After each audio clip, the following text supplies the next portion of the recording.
El testamento ya no es el mismo. Augustus todavía respira. La cera imperial aún está fresca cuando Livia sostiene el pergamino. No lo lee. Se limita a comprobar que el nombre correcto permanezca donde debe estar. Algunos otros ya no están. Augustus duerme, o tal vez finge.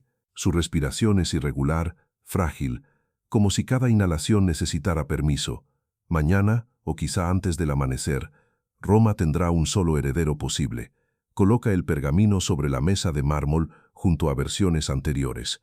Otros testamentos, otros nombres, algunos ya no existen. Fueron raspados, sustituidos, eliminados como si nunca hubieran pertenecido a esta familia. En 10 años, el testamento de Augustus ha cambiado 3 veces. Cada versión redujo las opciones. Cada versión fue cerrando una puerta. Livia no escribe. Los escribas lo hacen. Pero nada se redacta sin que ella esté presente. No firma, no dicta, solo observa hasta que el nombre correcto queda solo. Su nombre es Livia Drusilla. 52 años junto al hombre más poderoso de Roma, madre del único heredero que ahora permanece. Ha esperado décadas para este momento, no para llorar, para verificar. Porque cuando Augustus muera, y morirá pronto, Roma creerá que la sucesión fue decisión del emperador.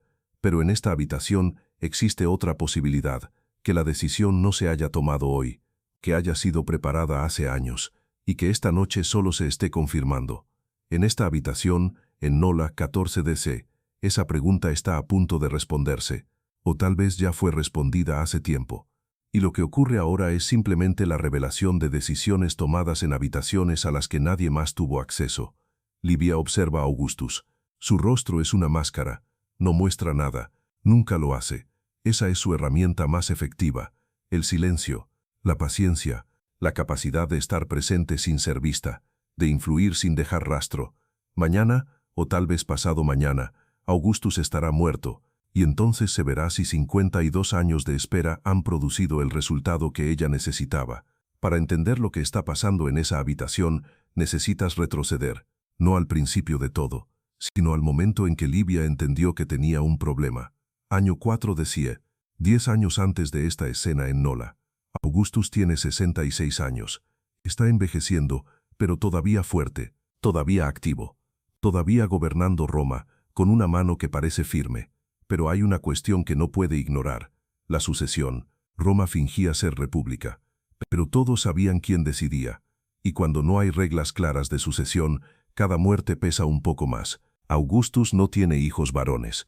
Tuvo una hija, Julia, pero las mujeres no pueden gobernar Roma. Entonces Augustus ha pasado décadas tratando de construir la sucesión a través de matrimonios, adopciones y maniobras políticas complejas. Su plan original involucraba a sus nietos, Gaius César y Lucius César, hijos de Julia, jóvenes, prometedores, entrenados específicamente para ser emperadores. Augustus los adoptó formalmente, les dio títulos, les dio experiencia militar, les dio exposición pública. Todo el imperio sabía que esos dos jóvenes serían los próximos gobernantes. Livia observaba y esperaba, porque esos dos jóvenes no eran sus hijos, eran hijos de Julia. Y si uno de ellos tomaba el poder, el hijo de Livia, Tiberius, quedaría permanentemente marginado. Tiberius era mayor, era experimentado, era un general exitoso, pero no era de la sangre directa de Augustus, era hijastro, hijo del primer matrimonio de Livia, técnicamente parte de la familia imperial, pero siempre en segundo lugar. Y entonces en el año 2 Dence, algo inesperado sucedió. Lucius César murió. Tenía 19 años. Estaba en Masilia, lo que hoy es Marsella, preparándose para una misión militar en Hispania. Enfermó de repente, fiebre, dolor, y en cuestión de días estaba muerto. La causa oficial: enfermedad natural, fiebre no identificada, tragedia. Nadie tuvo la culpa, pero la coincidencia era notable. El heredero número 2 al trono romano, muerto justo cuando estaba a punto de asumir responsabilidades importantes. Muerto en una ciudad con conexiones comerciales con ciertas familias romanas.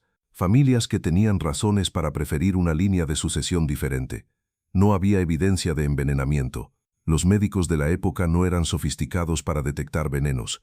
Y los registros oficiales simplemente declararon muerte natural. Caso cerrado. Augustus estaba devastado. Pero todavía tenía a Gaius, el heredero número 1, el favorito, Aún había continuidad. Livia asistió al funeral, expresó las condolencias apropiadas, mostró la tristeza adecuada, y luego regresó a su rutina habitual. Como siempre, 2 años después, en el 4 DC, Gaius Caesar también murió. Esta vez fue en Armenia. Gaius estaba en campaña militar, negociando con un rey local. Hubo un enfrentamiento. Gaius fue herido, no gravemente según los reportes iniciales, una herida en el costado, tratada por médicos militares, pero la herida se infectó, o tal vez no se infectó de manera natural. Los registros son ambiguos. Lo que está claro es que Gaius, que había sobrevivido a la herida inicial, comenzó a deteriorarse semanas después. Fiebre, debilidad, finalmente la muerte. Tenía 23 años. Augustus recibió la noticia en Roma, y esta vez, según algunos registros, su reacción fue distinta. No solo dolor, también sospecha. Porque 2 herederos muertos en 2 años empieza a parecer menos mala suerte y más un patrón. Pero ¿qué podía hacer? No había evidencia, solo coincidencias, solo la realidad incómoda de que los 2 jóvenes criados para gobernar Roma estaban ahora muertos, y solo quedaba una opción evidente: Tiberius, el hijastro, el hijo de Livia. Algunos senadores objetaron, dijeron que Augustus debía considerar otros candidatos. Había otros miembros de la familia, otros jóvenes con conexiones al linaje imperial, pero Augustus estaba cansado, envejeciendo, y Tiberius era el candidato lógico, experimentado, probado, disponible. En el año 4 DC, Augustus adoptó formalmente a Tiberius, lo convirtió en su heredero, y con esa adopción, el camino quedó despejado, excepto por un problema menor que Augustus decidió manejar con discreción. Había otro nieto, Agripa Postumus, hijo menor de Julia, hermano de Gaius y Lucius. Técnicamente, aún tenía derecho al trono, pero Agripa tenía problemas. Era difícil, temperamental, según algunos registros violento, según otros, simplemente independiente, no controlable. Augustus lo adoptó al mismo tiempo que adoptó a Tiberius. Técnicamente, ambos eran herederos, pero la distinción era clara. Tiberius era el favorito, Agripa era el respaldo, o el problema pendiente. Y 3 años después, en el 7 DC, Agripa fue exiliado.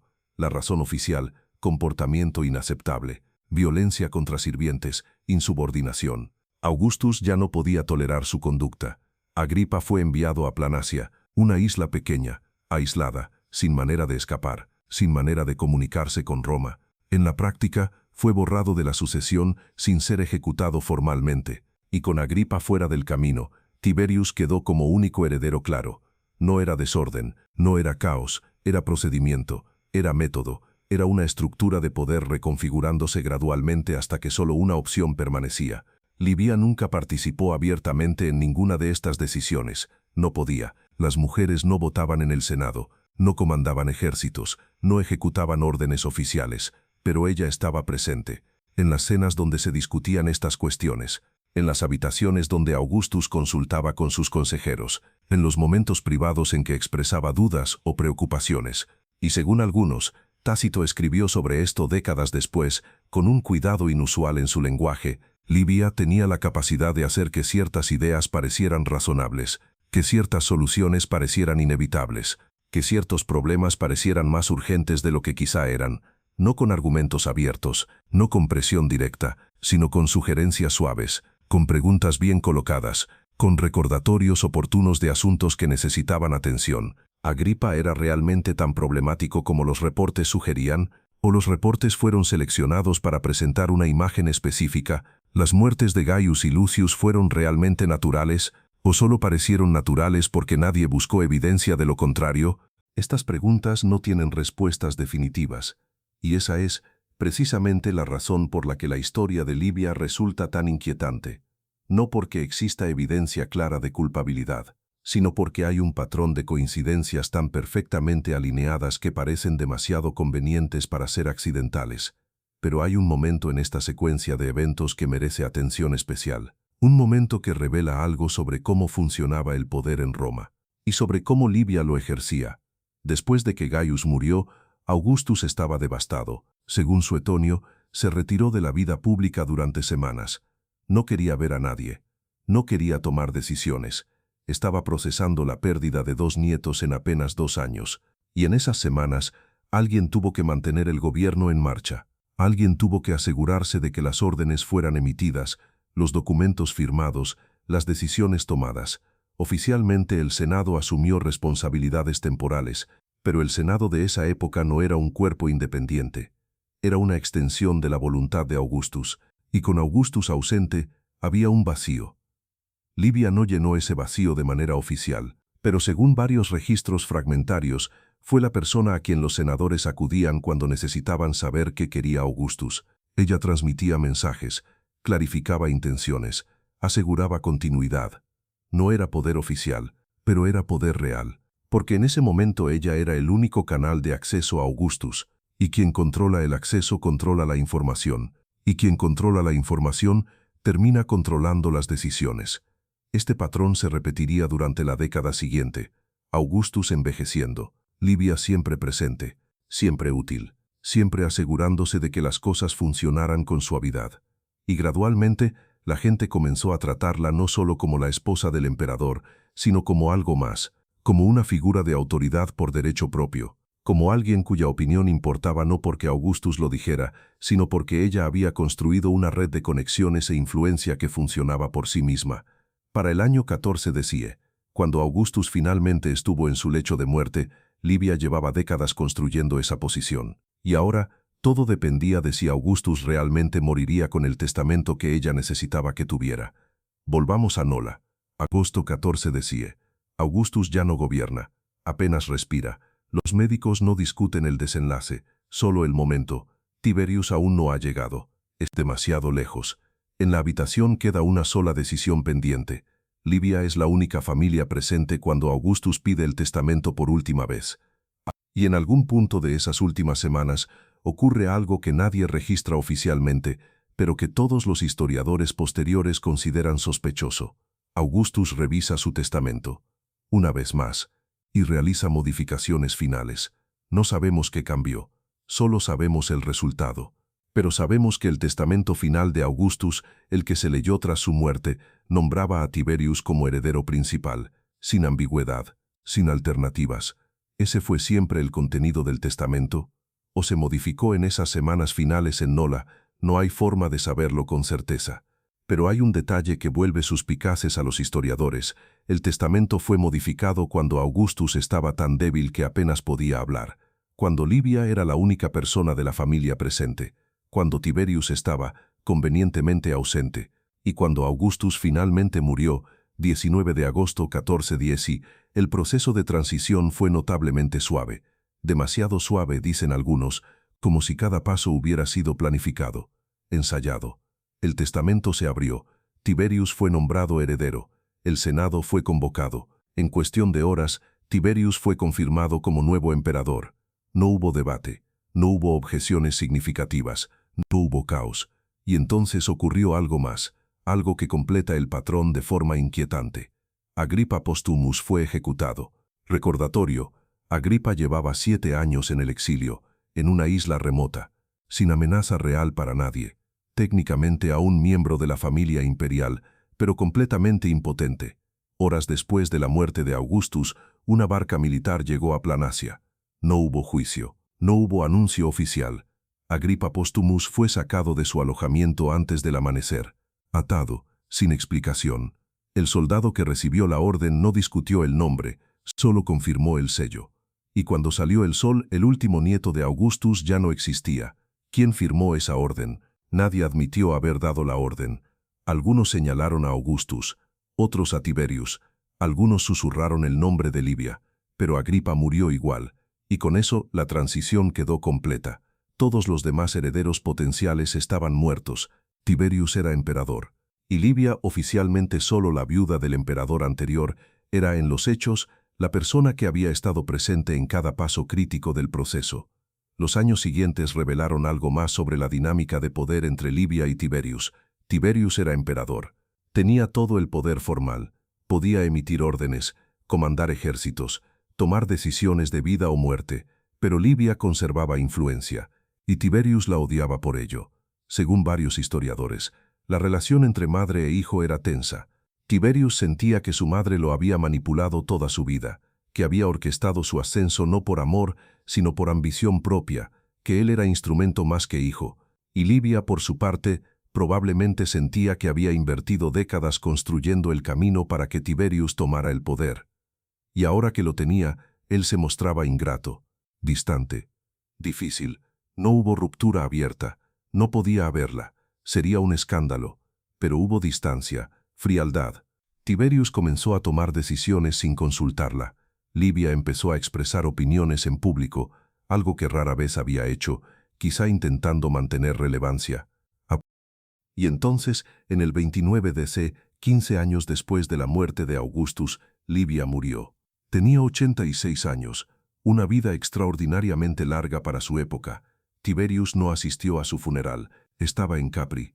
Dijo que estaba enfermo, pero todos entendieron el mensaje. Incluso en la muerte, su madre no tendría su respeto público. El Senado propuso deificarla, convertirla en diosa, como habían hecho con Augustus. Tiberius vetó la propuesta. Su madre tendría un entierro respetable, nada más, y con su muerte, la última testigo directa de toda la secuencia de hechos que llevó a Tiberius al poder desapareció. Quedaron los hechos. 2 herederos murieron jóvenes. Uno fue enviado lejos. El último fue ejecutado al amanecer. El testamento cambió. El nombre final quedó solo. Y en cada momento decisivo, Livia estaba allí. Nadie presentó pruebas. Nadie abrió una investigación. Pero el resultado fue exacto.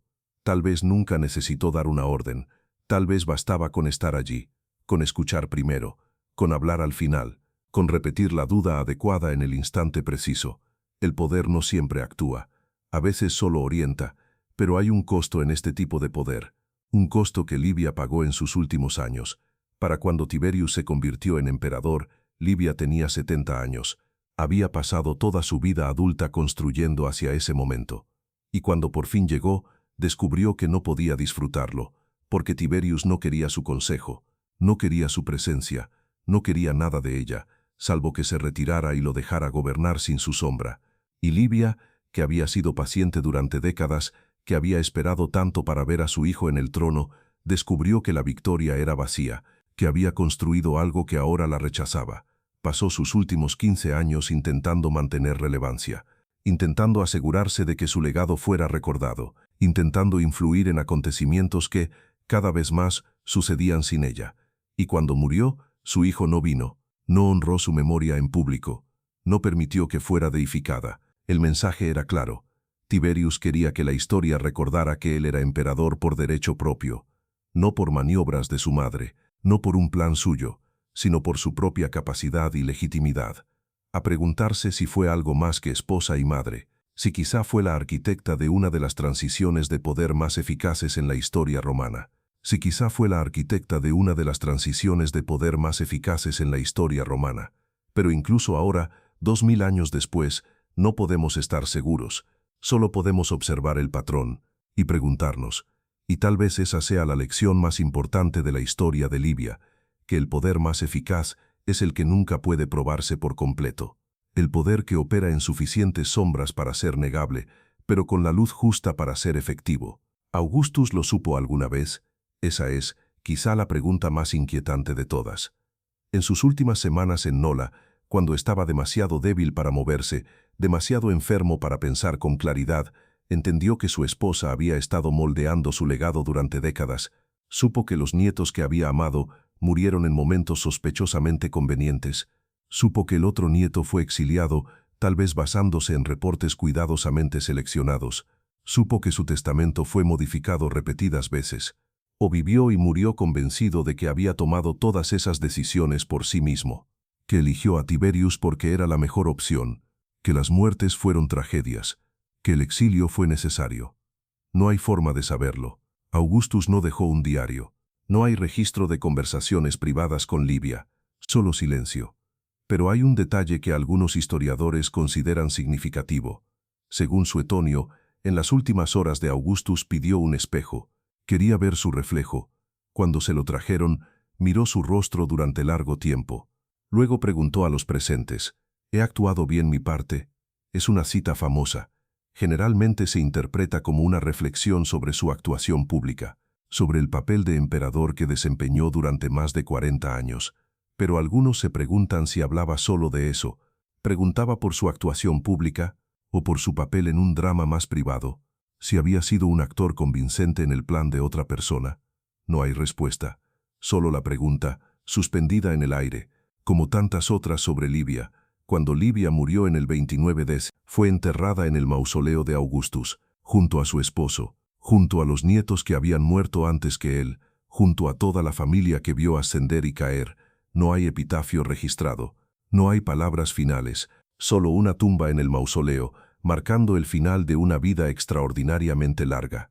Y con su muerte, cualquier conocimiento directo de lo que realmente sucedió murió también. Si planeó todo, si simplemente aprovechó las circunstancias, si fue un genio político o solo una esposa afortunada que sobrevivió a todos los demás candidatos. La historia no puede responder estas preguntas, solo puede observar los hechos y señalar los patrones, y el patrón es este. Durante más de una década, cada persona que representaba un obstáculo para la sucesión de Tiberius desapareció, por muerte, exilio o ejecución. Y al final Tiberius fue la única opción que quedó. Y Livia estuvo allí durante todo el proceso, observando, esperando, asegurándose de que las cosas funcionaran como necesitaban funcionar. Fue un plan, fue suerte, fue una mezcla imposible de desenredar entre plan y oportunismo. 2000 años después, seguimos preguntándonos, y tal vez esa incertidumbre, esa imposibilidad de saber con certeza, sea el verdadero legado de Livia. No solo lo que hizo, sino la manera en que lo hizo, de forma que nunca podamos estar completamente seguros de que hizo algo en absoluto. Hay una última cosa que vale la pena considerar. Tiberius gobernó durante 23 años después de tomar el poder, y en esos años se volvió cada vez más paranoico, más aislado, más convencido de que todos a su alrededor conspiraban contra él. Tal vez Tiberius aprendió algo, que el poder visible no es el más peligroso, que quien permanece en la habitación termina decidiendo. Y ese legado sobrevivió mucho más allá de ella, a través de Tiberius, a través de los emperadores que vinieron después, a través de siglos de política romana en los que el poder oficial importaba menos que las maniobras no oficiales, donde quien controlaba la información controlaba el imperio, donde la presencia constante valía más que la autoridad formal. Augustus murió creyendo que había elegido. Tiberius tomó el poder sin oposición. Agripa dejó de existir antes del segundo amanecer. No hubo confesión, no hubo acusación formal, no hubo prueba, solo el resultado. Livia sobrevivió a todos, y cuando murió, la única persona que conocía cada conversación privada, cada duda, cada modificación del testamento, desapareció con ella. La verdad no fue enterrada, fue sellada. Roma creyó que el emperador decidía, pero en aquella habitación, antes del amanecer, alguien verificó un nombre, y eso fue suficiente.